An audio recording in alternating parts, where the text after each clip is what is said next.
Shalom. Shalom, Yasharala. It's your brother Gadal from GMS Dallas. Call Halayim La. Yahweh Bahashim Yahushua Bahashim Rakakwadash. Double honors to the apostles and elders of Great Millstone for teaching 100% truth. Peace and blessings to the elect of Israel. And this quick list. We're going to get into basically, everything that you do that's not pertaining to, really serving the Lord. It's honestly vain. All right. This job you work, vain. It's not going to benefit you later. What else? The money, the cars, the clothes, the hoes, all vain. Right? Every single one of it is vain. All right? For what's to come, you need to have Yahweh and Yahweh with you. All right?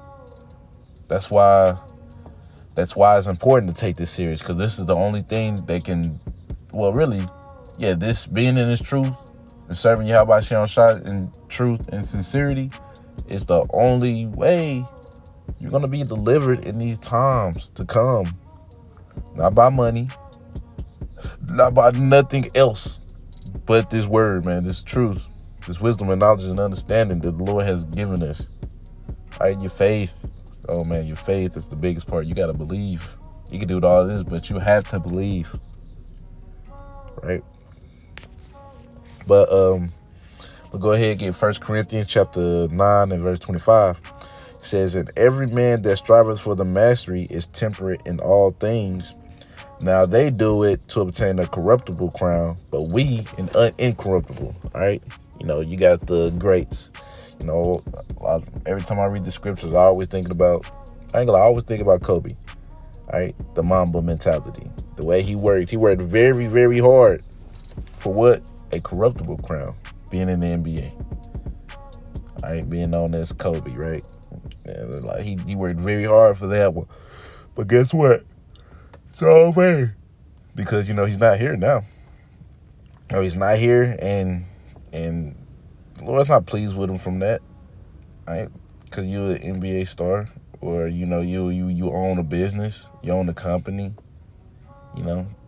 Remember, you're doing all this in a wicked place, man. So it's like the higher you are, the more wicked you would have to be to keep that status, Because, Esau, he perceives himself as the Most High too, So with him doing that, you would have to, be wicked in some sense, But as far as you sincere brothers and sisters that are in this truth, you few sincere sisters, just keep that in mind, that this is the goal right here. This is not the goal. This is your primary thing. All right.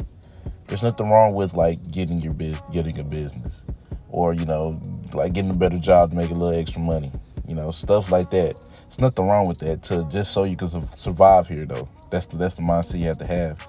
You have to have you're doing it just so you can survive here, so you can be a better servant unto Yahweh Shah. Right? That's the whole purpose of it. So you can be sustained here. Right? Scripture do say occupy until he comes, right? So we got to survive here. You can't survive if you ain't working or you ain't doing nothing. You have to do something. But the forefront of your mind should be serving Yahweh Shah. What can you do for the body? Okay, now you're making this extra money. Well, hey, you use that extra money to help the body. Stuff like that. You should be always thinking about the body, how you can serve the Lord, how can you make him more happier? Because all this other stuff is vain. The Lord didn't give, and then on top of that, the Lord gave you that job for a reason. The Lord allowed you to get this much money for a reason. It's not just for yourself. It's for others, for you to be able to help others. He give you abundance so you can help the ones that don't have abundance, or be a guide unto them that don't have abundance to help them get more. There's a reason for everything. All right? But, not to stray too far off the topic, but, just remembering, all these stuff is vain. All right? Like I said, I already explained it. Ain't nothing wrong with, getting you a little business or whatever. Ain't nothing wrong with that. All right? Get your money. But your forefront of your mind should be serving Yahweh Shah. And then on top of that, you must be ready to let it go. Because if you're not ready to let it go when the time comes, then like you didn't. Hey, look, you didn't give up something that was vain. You didn't give up a job that you worked for. When the Lord could give you planets to watch over instead of a goddamn one company. No, planets. Come on, man. The Lord gives us way more. That's the thing. We gotta keep in mind that the Lord does way more for us. Can do way more for us than anything here. Give us any better woman than being here. You know. But let me go ahead and get these scriptures. This is Philippians chapter 3, verse 8. It says, doubtless, and I count all things but loss for the excellency of the knowledge of Hamashiach Yahushua, my Lord, for whom I have suffered the loss of all things, and do count them but dung, that I may win Hamashiach.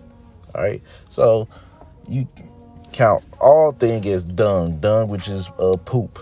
All right, so everything here is poop, to be honest, literally. It's trash. Right?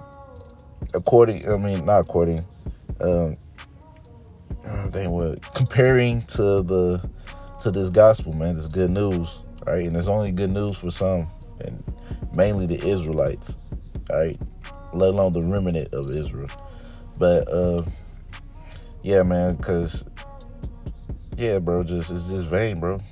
Like that's all I can really. That's the best way I can put it. It's just vain. It's worth nothing. All this stuff is worth nothing. The cars, this job, everything is worth nothing. This is all just to help me get by right now, so I can continue to serve Yahweh Shem. That's all it is. All right. Because remember, man, like I said, man, you have to remember that we're going to have to let it all go. All right, because this place is going to be destroyed. Your car going to be destroyed with it. Your body's not going to be, this body's not even going to be able to enter into the chariot. You're going to have to get a whole nother body. So, yeah, you remember, this place got to go, man. This place has to go. All right, and it's on its way out soon. All right, the Lord's really close. So, hey, man, be ready. All right. Don't be too, what scripture say? I think it's 2 Timothy 2 and 3, if I'm not mistaken. But I'm just quoted. A man that war does not entangle himself with the affairs of this life. All right, so you shouldn't be entangled with the affairs of this life. You shouldn't be attached, or at least strongly attached to the point where you can't let go of anything here. All right, because when you do something, you're gonna grow some kind of attachment, but don't let that attachment be so strong to where you can't let it go. You know, you got to be able to let it go. I'm going to go ahead and get Matthew chapter 6. I'm starting at verse 19. It says, lay not up for yourselves treasure upon earth, where moth and rust doth corrupt, and where thieves break through and steal. But lay up for yourselves treasures in heaven, where neither moth nor rust doth corrupt, and where thieves do not break through and steal. How you lay up yourself treasure in heaven? Serving Yahweh B'Shem Shah, man. Right? If you are a man, and you are a prophet, which is, brother that prophesy / teach, make lessons, make sure you are doing them things. Scriptures say, well, you love me, keep my commandments, and feed my sheep. And for you women, hey, man, you keep the commandments, and you serve your husband. All right, no matter if he's in the truth or not, you serve your husband. All right, that's what you do. That's how you make the Lord happy, by serving basically your Lord, which is your husband. And if you don't have a husband, then you just keep the commandments, and you don't be a hoe out here. That's all I'm gonna say. Just don't be a hoe, obviously. So don't be just giving up pussy. All right, but yeah, man, like, cause when you put your all really down here, and if you don't know that you're going to lose it, then it's just really going to hurt. It's going to hurt even worse, because you didn't know you was going to lose it, compared to if you did know that you was going to lose it, it's not going to hurt as much. All right? But, man, just, you put your all into this place and you lose shit. You put your all into the Lord, you'll gain. Anyways, man, Lord willing, y'all was edified. Call halayim la, Yahweh B'Hashem, Yahushua B'Hashem Chakodash. Forgive me, Spirit, to do this quick lesson. Double honor to the apostles and the elders of the great millstone. Till next time I say, Shalom, Yasharallah.